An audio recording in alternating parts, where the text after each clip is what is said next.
की आंखें बंद हो गई 13 सितंबर को। सिर्फ एक महीना पहले वो रेजोल्यूशन बना था जिसमें हमें खुद मुख्तारी का हक दिया गया था, इसलिए ही इंसिस्टेड ऑन दैट।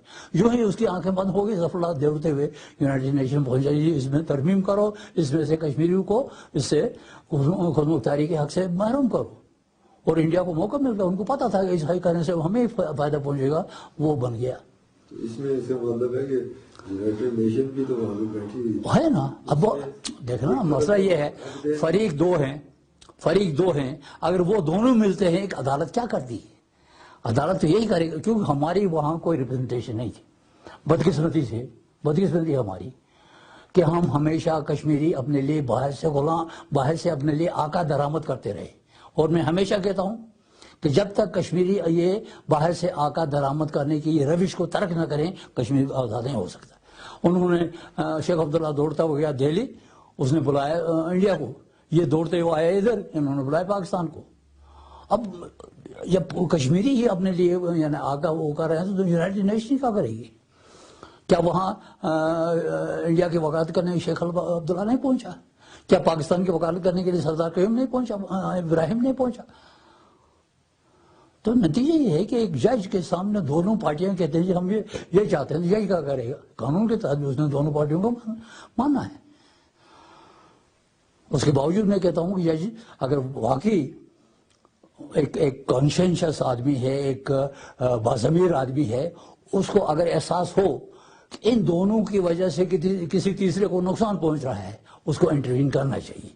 लेकिन यूनाइटेड नेशन इंटरनेशनल रिलेशन जो इंटरनेशनल लॉ है वो यानी एक किस्म का सिविल लॉ है, क्रिमिनल लॉ नहीं है। सिविल लॉ में एक मुकदमे में 20 साल लग जाते हैं। क्रिमिनल लॉ में अब तो लॉ बन रहा है कि 6 महीने के अंदर हर क्रिमिनल लॉ का फैसला होना चाहिए। तो वहां हर सूरत में वो एक सिविल लॉ की हैसियत से करते हैं, वो इंसाफ से कहीं ज्यादा यानी मुफाहमत ज्यादा इंपॉर्टेंट है उनके लिए, जो नहीं कर रहे। सॉरी। तो अब जो डेवलपमेंट की फेज है वो किस तरह होनी चाहिए? डेवलपमेंट के नहीं, ये इसके बारे में, ज़लज़ले के बारे में, वो तो मैं शुरू से कह रहा हूँ, कल भी मैंने बयान भेजा है, पहले भी कहा है, जिनने लोगों से मेरा वो ताल्लुक है, वो यही है कि सबसे बड़ा खतरा जो है वो है थर्ड फेज में। थर्ड फेज में होना यही है कि एक आदमी के 10 मकानों के पैसे मिल जाएंगे, जिसके पास मकान नहीं है वो बेचारा ऐसे रह जाएगा अगर उसका कोई सोर्स नहीं। इस वक्त भी यही हो रहा है, इस वक्त भी यही हो रहा है कि रिमोट एरियाज में जो लोग हैं, ना उनके पास खाना जाता है, ना उनके पास कपड़ा जाता है, ना उनके पास टेंट जाता है, ना उनके पास कंबल जाता है। लेकिन कई लोग अभी ये देखें ना, ये आप इस रोड पर आए होंगे तो कितने वो कपड़े पड़े हुए हैं रास्ते में, लोगों ने फेंक दिए। अब यही कपड़े, मैं समझता हूँ कि ठीक है वो नहीं है, लेकिन यही कपड़े किसी को यानी उस सर्दी से बचा सकते हैं। यहाँ सर्दी हो गई और वो लोगों ने फेंक दिए।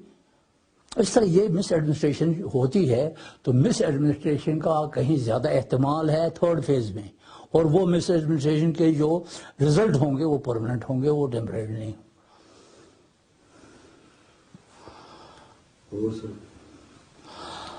जैसे ज़लज़ले के बारे में क्यों, किसी भी बारे में चले ओके।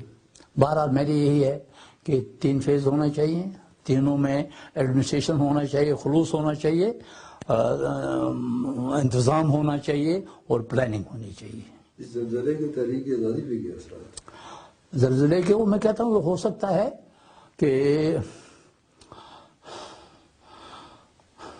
अदुशर्र बरंगेज़त की खैर मादरा माशद। कभी कभी ऐसा होता है कि बहुत बड़ा एक ये होता है, मुझे अगर मैट्रिक से ना निकाला गया होता उससे, उस वक्त मैंने आलमिया को भी नौज़ बिल्लाह यानी बुरा भला कहा है। यानी 18 घंटे काम करता रहा मैं, 4 मील इतना बर्फ है चलता रहा डेली में, मेहनत करके मैंने मैट्रिक की तैयारी की। और वहाँ जाकर इम्तिहान में जब बैठा तो उसने कान पकड़ कर निकाल कर बाहर कर दिया, किसने, इन्विजिलेटर ने। वो गए हेडमास्टर की गलती से मेरी हाजिरी कम लिख गई। उस वक्त मैंने यानी नौज़ बिल्लाह अल्लाह ताला को भी बुरा भला कहा कि क्या इंसाफ है, ये कोई इंसाफ है कि एक आदमी इतनी मेहनत करता है उसको निकाला जाता है। लेकिन आज मैं सोचता हूँ کہ اگر اس سال نکالا نہ گیا ہوتا تو میں نے میٹرک کرنا تھا، لیکن میری پلاننگ کچھ اور تھی. میں کہیں کسی مڈل اسکول کا ہیڈ ماسٹر ہو کے ریٹائر ہو گیا ہوتا ہے، پرائمری اسکول کا، یا گرداور کی حیثیت سے ریٹائر ہو گیا ہوتا. وہ نکالے جانے کی وجہ سے دوسرے سال میں نے تھوڑی محنت کی، اس قابل ہو گیا کہ کالج میں داخلہ لے سکا. میں پہلے سال کوئی یہ نہیں تھی، میں باہر تھا، میرا گھر ادھر رہ گیا تھا. تو وہی ہو گیا کہ اگر وہ مصیبت پہلے سال والی مجھ پر نہ ہوتی تو میں آج کسی مڈل اسکول کا ہیڈ ماسٹر یا پرائمری اسکول کا یا گرداور کی حیثیت سے یا اور میں جو کچھ تھوڑا بہت تحریک آزادی کے لیے کر رہا ہوں شاید میں نہیں کر سکتا. تو وہ جو مصیبت میری تھی وہ میرے لیے ایک رحمت بن گئی. ایک دفعہ نہیں ہوا، میرے خیال میں درجن بار ہوا. آپ نے کتاب نہیں پڑھی ہوگی، درجن بار ہوا میرے ساتھ. تو اسی طرح ہو سکتا ہے، عین ممکن ہے کہ یہ زلزلہ بھی کسی حد تک، مطلب ایک بہت بڑی یہ ہے کہ یہ مسئلہ حل نہیں ہوا 47 میں. اگر 47 میں حل ہو گیا ہوتا تو خود مختاری کا کوئی تصور ہی نہیں تھا. اسے یا تو ڈیوائڈ ہونا تھا یا پاکستان کا ایسا ہو. وہ ایک ٹریجڈی تھی اس زمانے میں، ہم سمجھتے تھے ایک ٹریجڈی ہے، ایک سانحہ ہے کہ مسئلہ حل نہیں ہو رہا ہے. لیکن آج نظر آ رہا ہے، مجھے کم از کم نظر آ رہا ہے کہ اگر 47 میں حل ہو گیا ہوتا تو خود مختاری کا کوئی تصور ہی نہیں تھا. یہ حل نہیں ہوا، ایک سانحہ بن گیا، اور نتیجہ یہ ہے کہ آج ایک اچھا خاصا ایک امکان ہے کشمیر کی خود مختاری کا. اسی طرح یہ زلزلے سے بھی کوئی اچھے ایسپیکٹ نکل سکتے ہیں.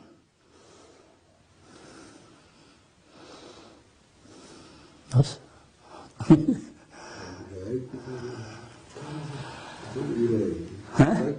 ہاں ٹھیک ہے. میں چاہتا ہوں نا یہ یا آپ تھوڑی سی بیٹری ہے، تھوڑی سی بیٹری ہے، کیا کرے.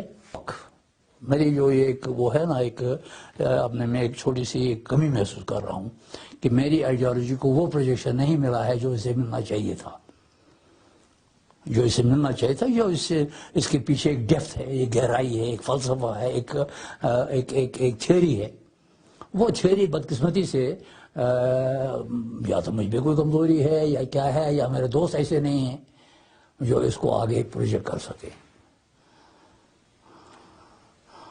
میں نے ایک چھوٹی سی کتاب لکھی تھی، وہ آپ نے پڑھی نہیں پڑھی نا؟ نہیں پڑھی ہے، نہیں پڑھی ہے اس لیے کہ مجھے صاف نظر آتا ہے کہ نہیں پڑھی ہے. I have mentioned you 10 times. مختلف یعنی وہ اس میں نظر آ رہا ہے. کم از کم you owed me a bit of small things. کہ آپ نے فلاں چیپٹر میں بھی میرا ذکر کیا، فلاں میں بھی کیا ہے، فلاں میں بھی کیا ہے. تو چھوٹا شکریہ ادا کرتے نا، وہ آپ کی طبیعت کا ایک حصہ ہے شکریہ ادا کرتے. چونکہ آپ نے شکریہ ادا نہیں کیا اس کا مطلب ہے آپ نے کتاب ہی نہیں پڑھی ہے. تو جو میرا دوست میری کتاب نہ پڑھے تو پھر میں دوسروں سے کیا یہ کر سکتا ہوں. تو you should have come out, امان صاحب آپ نے یہ غلطی کی ہے، یہ یہاں یہ ہونا چاہیے، یہ کیوں کیا ہے آپ نے، یہ ہونا چاہیے. ہاں یہ بنتی ہے، میرے ذہن میں اس طرح نہیں تھا. کتنا نہیں تھا؟ مثلا کتاب پڑھ کے آپ کو سامنے بٹھا کے بالکل کرنا. You have right. دیکھو نا اس میں یہ ہے کہ جو مجھے یہ ہے کہ کچھ میں نے اس کو پڑھا رسول کا، کچھ لوگوں جن نے پڑھی ہے، کافی ساروں نے پڑھی ہے، انہوں نے مجھ سے بہت سارے سوال کیے ہیں. ٹھیک ہے نا؟ تو یہ اب میں کر سکتا ہوں کہ سادہ سے پڑھتا رہوں. تو جو لوگ نہیں پڑھی ہے، میں I can bet you have not read it properly. میں نے نہیں ریڈ کی، میں نے نہیں ریڈ کی. اس کی وجہ یہ ہے کہ مجھے آگے تک ملی نہیں.